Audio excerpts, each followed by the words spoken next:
Congresswoman from Missouri, Cori Bush, sparking major backlash after repeated calls to defund the police, despite having paid $70,000 on her own security detail just in the last couple of months. Watch this. I'm going to make sure I have security because I know I have had attempts on my life and I have too much work to do. There are too many people that need help right now for me to allow that. So if I end up spending $200,000, if I spend $10 more on it, you know what? I get to be here to do the work. So suck it up, and defunding the police has to happen. We need to defund the police and put that money into social safety nets because we're trying to save lives. Yep, crime continues to skyrocket in major U.S. cities, almost all. Our next guest has seen firsthand how the defund movement has hurt America's communities. He's calling on liberal leaders to take action. Reverend Eugene Rivers is the founder and the director of the Seymour Institute for Black Church and Policy Studies. And he has been working for, what, decades, Reverend, to get the black community and churches to work with police. You even served under the Bush administration, or you worked with President Bush to do this?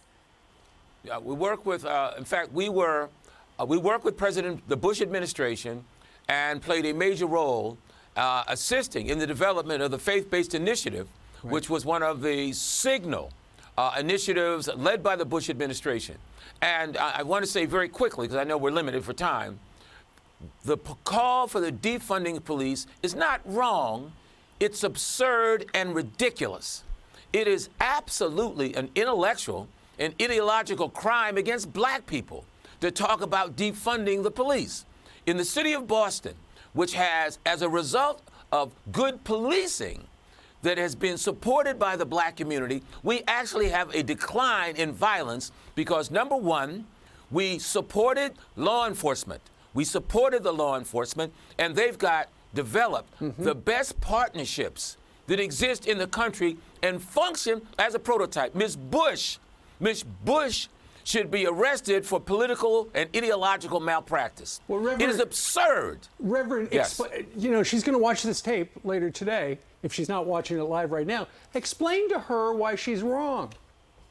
Okay, it's real basic. In our poorest black neighborhoods, we don't need to defund police. We need to support and improve policing. And one does that by developing strategic partnerships.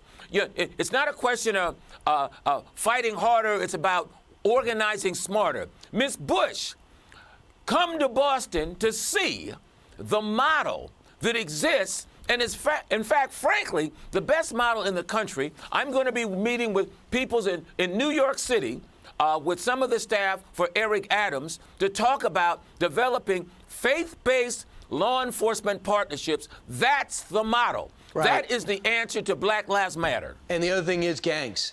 The gangs, they're shooting each other. They're people getting in the crossfire. Where do you start? Listen, I will give you the bullet points. Number one, the black churches with support must mentor, monitor, and minister to the most at-risk young black males that are involved in gangs. That in Boston, that's what we did. We put clergy on the street, working with law enforcement, doing the outreach to the gangs. Black Lives Matter never showed up. How many of those lives did you change? Did you save, you think? Listen, I'll say this, because I don't want to be inaccurate on television.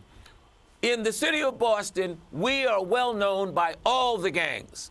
If a young dude wanted to get out of the game, he had an option. And the thing is, and this is very important, right? We weren't guaranteeing their success. We were saying, you have an option.